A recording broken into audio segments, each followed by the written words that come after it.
Wabarakatuh. Kami dari kelompok 8 akan mempresentasikan hasil kerja dari kelompok kami mengenai materi akhwal dalam takwa.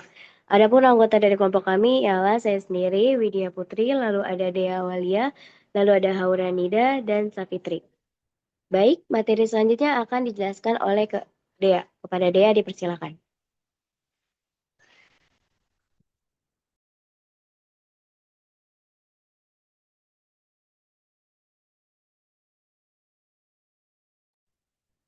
Baik, yaitu yang pertama adalah latar belakang. Dalam ajaran Islam, takwa merupakan inti dari seluruh ibadah dan tujuan utama kehidupan seorang muslim. Takwa bukan hanya sebatas menjalankan perintah dan menjauhi larangan Allah, tetapi juga melibatkan dimensi batin yang menjaga hati dari penyakit spiritual. Dalam tradisi tasawuf, pembahasan tentang ahwal sangat penting karena ahwal menggambarkan keadaan batin seorang hamba yang dianugerahkan Allah untuk mendekatkan diri kepadanya. Keadaan ini tidak dapat diusahakan semata oleh manusia, melainkan hadir sebagai karunia ilahi yang mempengaruhi kualitas iman dan ketakwaan. Melalui pemahaman ahwal, seseorang dapat melihat bahwa takwa memiliki sisi lahiriah dan batinnya yang saling melengkapi. Hal ini menjadikan pembahasan tentang ahwal dalam takwa relevan untuk dipelajari, terutama dalam menghadapi tantangan kehidupan modern yang penuh dengan ujian spiritual. Oke, boleh di next.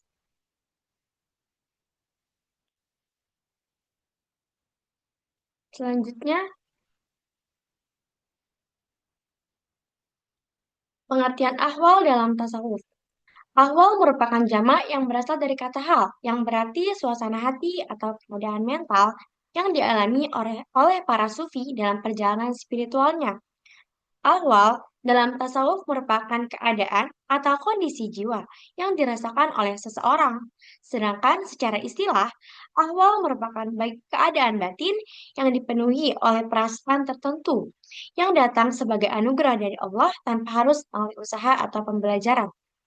Para sufi memaknai ahwal sebagai kondisi batin yang bersifat sementara dan spontan, yang tercipta sebagai keistimewaan yang diberikan Allah kepada hati seseorang. Ibnu Arabi menyebutkan ahwal sebagai sifat yang dimiliki seorang ahli salaf pada waktu tertentu, seperti rasa khusyuk, kemabukan spiritual atau fana, atau larut dalam Tuhan. Dengan kata lain, ahwal ialah suasana hati atau ruang yang mengelilingi kalbu atau hati batin seseorang yang muncul tanpa unsur niat atau usaha dari diri sendiri, melainkan sebagai karunia dari Allah Subhanahu wa taala untuk mendekatkan diri kepadanya melalui perjalanan spiritual. Oke, boleh di next. Selanjutnya akan dilanjutkan oleh rekan saya.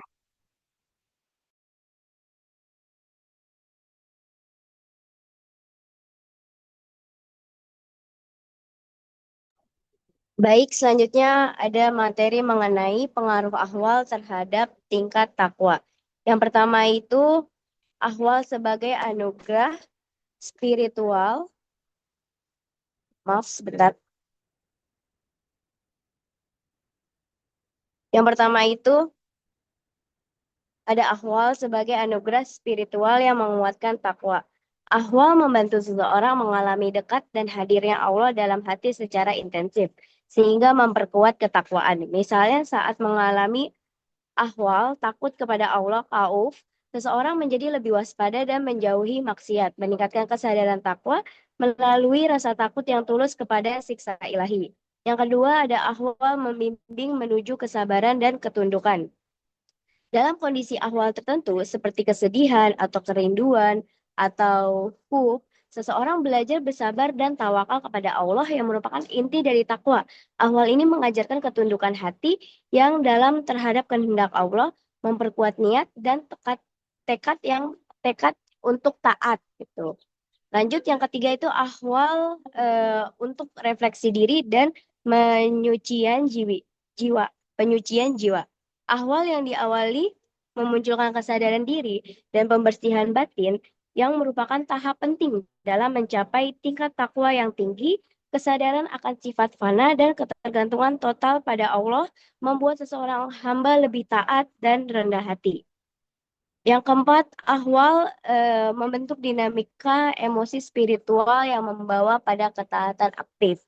Maksudnya, ahwal itu berupa pengalaman kasih sayang, mahabbah terhadap Allah, mendorong seseorang untuk mewujudkan takwa dalam aktivitas kebaikan dan ibadah secara penuh kerelaan dan kesungguhan hati. Lalu yang terakhir, ahwal mengajarkan kita untuk kerendahan hati. Maksudnya karena ahwal adalah kondisi yang datang dan pergi. Ini mengajarkan seseorang tidak berbangga diri atas kondisi spiritualnya dan selalu memperbaharui komitmen takwa tanpa kesombongan. Seperti itu. Boleh di next?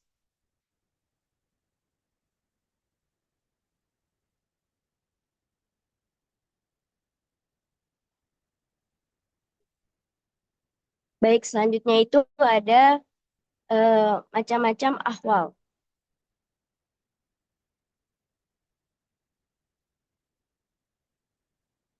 Maaf sebentar.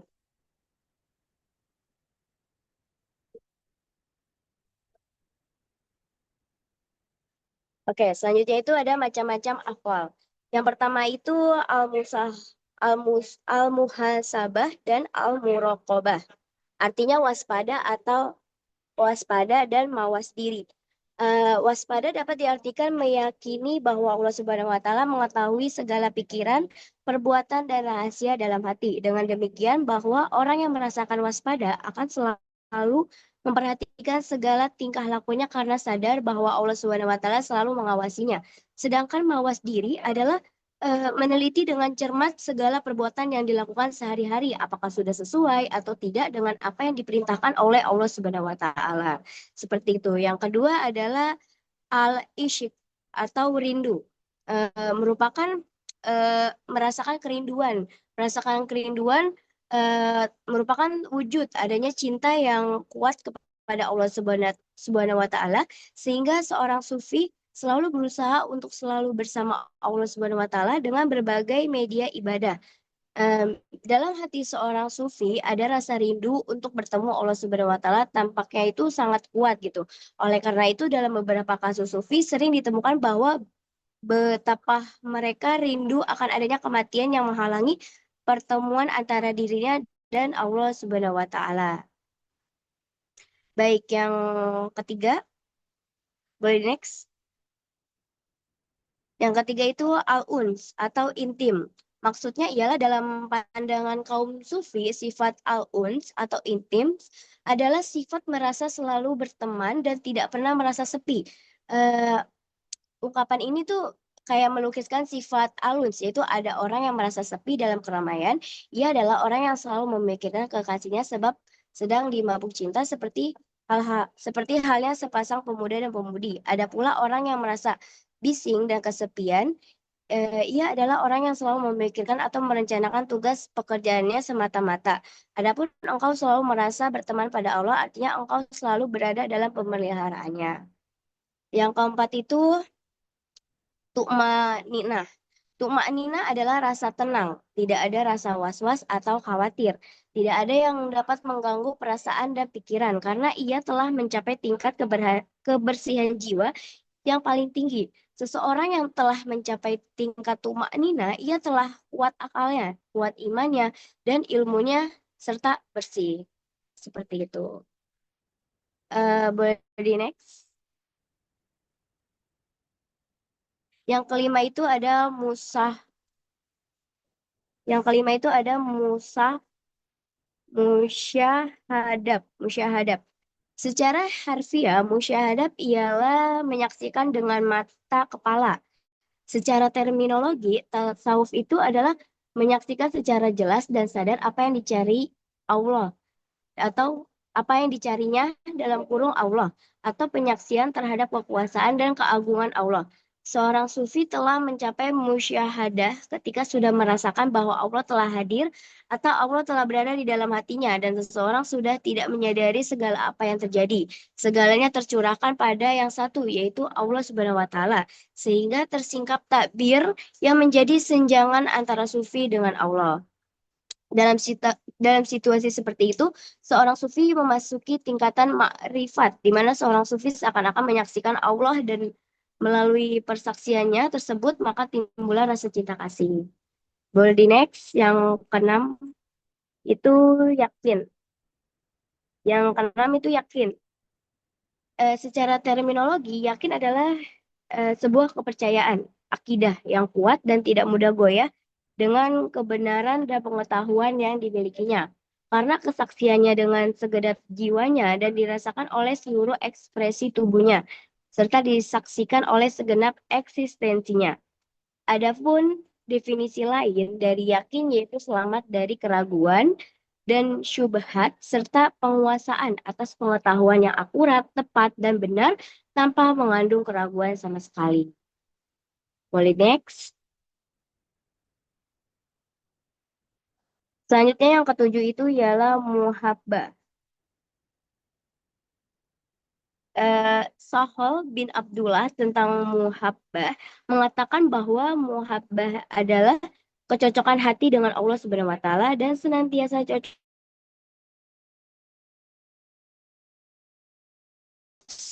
dengan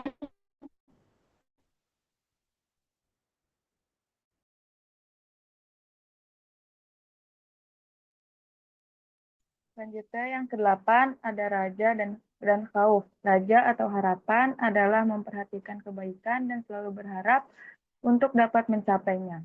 Khauf dalam tasawuf adalah hadirnya perasaan rasa takut ke dalam diri seorang salik atau orang yang menuju Tuhan karena dihantui oleh perasaan dosa. Next.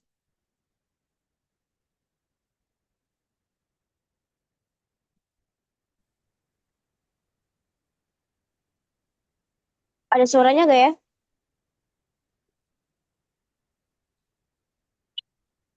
Ada suaranya nggak? Tes, ada suara?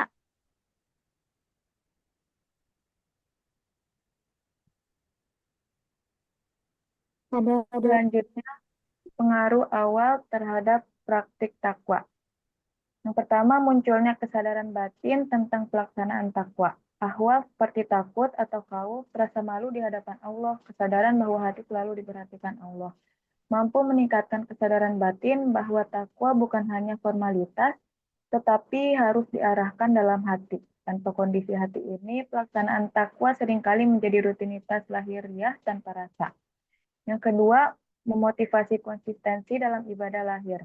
Karena kolbu tergerak oleh kondisi spiritual positif atau ahwal, individu yang mengalami ahwal cenderung lebih rajin dalam menjalankan ibadah seperti sholat, menghafal Al-Quran, zikir, karena merasakan hubungan yang lebih dalam dengan Allah, bukan karena paksaan atau sekedar kewajiban. Boleh di next.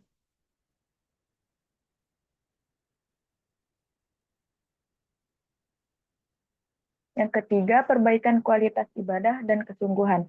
Bukan hanya frekuensi, tetapi cara melakukan ibadah diperbaiki. Lebih khusyuk, niat lebih jelas, rintangan dihadapi dengan sabar, ketulusan meningkat. Ahwal membuat tindakan lahir lebih menyatu dengan hati dan niat yang bersih. Yang keempat, mengurangi perilaku yang menjauhkan dari takwa atau kemaksiatan. Ahwal yang membawa rasa takut kepada Allah dan rasa malu memicu upaya menjauhi dosa, menjaga ucapan, menjaga anggota tubuh daripada melakukan larangan, serta menghindari godaan duniawi yang dapat merusak takwa. Next.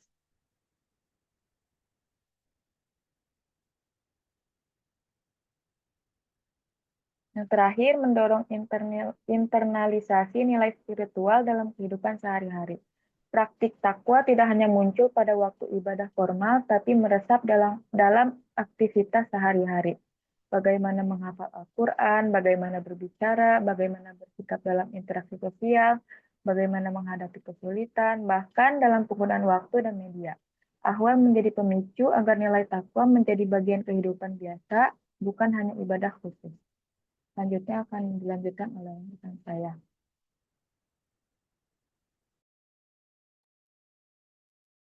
Baik, selanjutnya ada pengertian takwa dalam tasawuf. Secara bahasa, takwa berasal dari kata wakoyaki yukoyatan, yang bermakna menjaga dan melindungi diri agar selamat di dunia dan di akhirat. Sedangkan secara istilah, takwa berarti menjalankan perintah Allah, menjauhi larangannya, dan melindungi diri dari siksa neraka dan kemurkaan Allah. Takwa dalam tasawuf adalah kondisi batin yang terjaga dan dipelihara melalui ketaatan dan kesolehan kepada Tuhan. Artinya, seseorang menjaga dirinya dari sifat dan perbuatan negatif dengan menjalankan semua perintah Allah dan menjauhi larangannya. Kondisi ini melahirkan keadaan batin yang lembut dan dipenuhi nilai-nilai ketuhanan, sehingga menimbulkan ketenangan dan kebahagiaan jiwa. Takwa merupakan pengendalian diri dan emosi agar tidak mengikuti hawa nafsu, dan orang yang bertakwa akan selalu berlaku benar, adil, serta dapat dipercaya dalam hubungan sosialnya. Takwa bukan kondisi yang muncul tiba-tiba, melainkan sebuah anugerah dan petunjuk dari Allah Subhanahu wa Ta'ala kepada hambanya yang taat untuk selalu beribadah kepadanya. Oke, boleh di next. Baik, selanjutnya akan dilanjutkan oleh rekan saya. Baik, selanjutnya dimensi takwa dan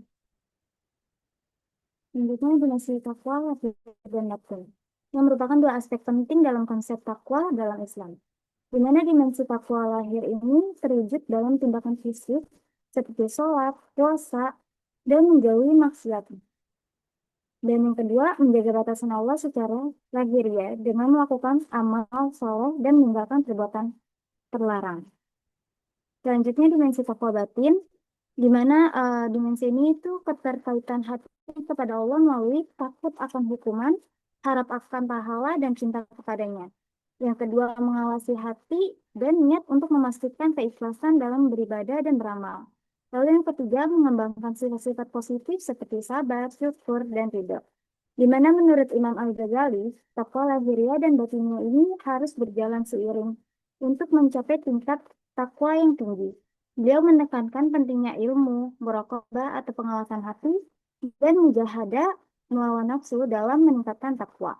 Dengan memahami dimensi takwa lahir dan batin, maka seseorang dapat meningkatkan kualitas ibadah dan kehidupan secara menyeluruh.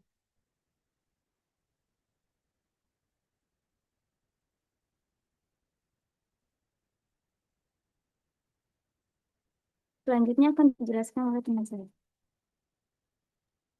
Baik, selanjutnya ialah ada dalil Al-Quran tentang takwa. A'udzubillahi minasyaitonirrajim. Bismillahirrahmanirrahim.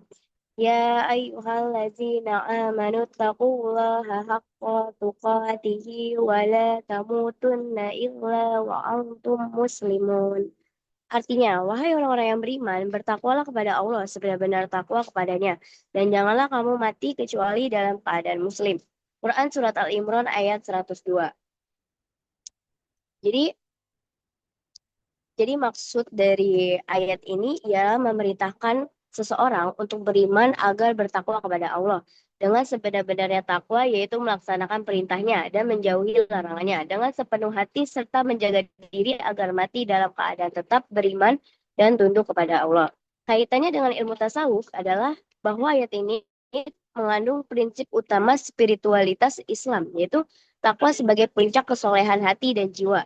Ilmu tasawuf sangat menekankan pembersihan hati, perilaku batin, dan meningkatkan kedekatan dengan Allah melalui ketakwaan sejati yang melibatkan kesadaran penuh akan kehadiran Allah dan integritas dalam menjalankan perintahnya.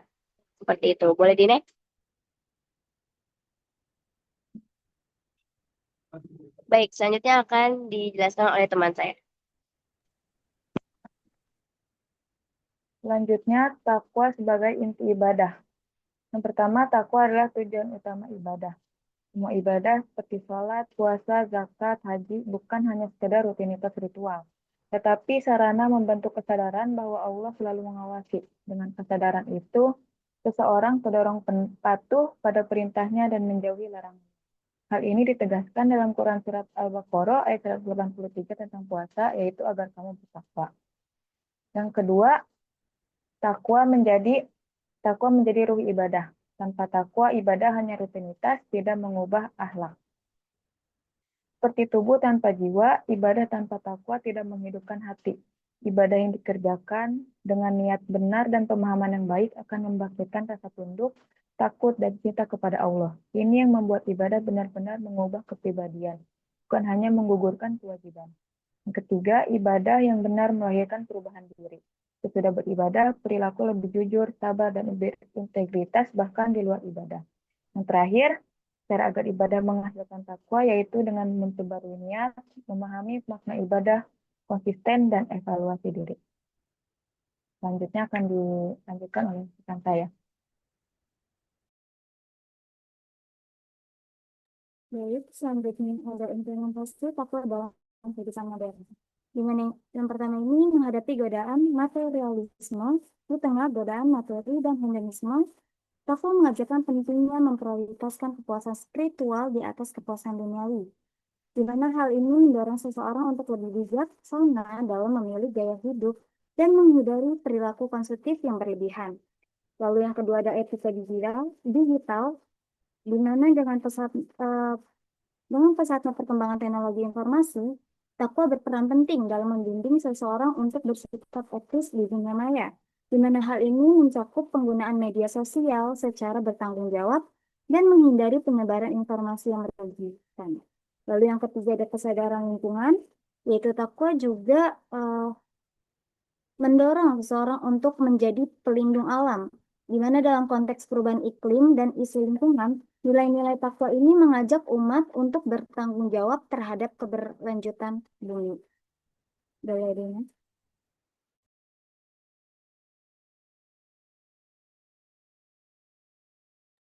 Baik, selanjutnya kesimpulan, yaitu ahwal dalam tasawuf adalah suasana batin yang dianugerahkan Allah kepada hambanya yang membantu memperkuat keimanan dan ketakwaan.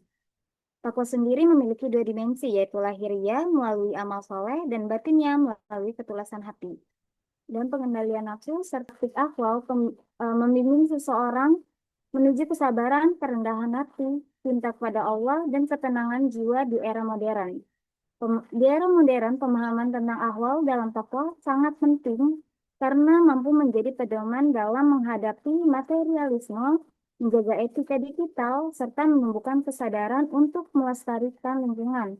Dengan demikian, takwa tidak hanya menjadi identitas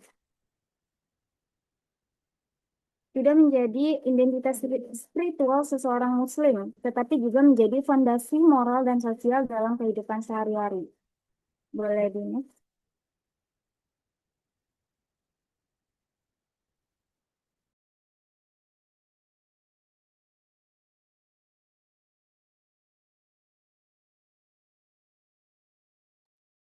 Baik, selanjutnya adalah sesi tanya jawab. Dari kelompok kami akan membuka 3 penanya. Oke, sekian dari kelompok kami. Kurang dan lebihnya mohon maaf. Wassalamualaikum warahmatullahi wabarakatuh.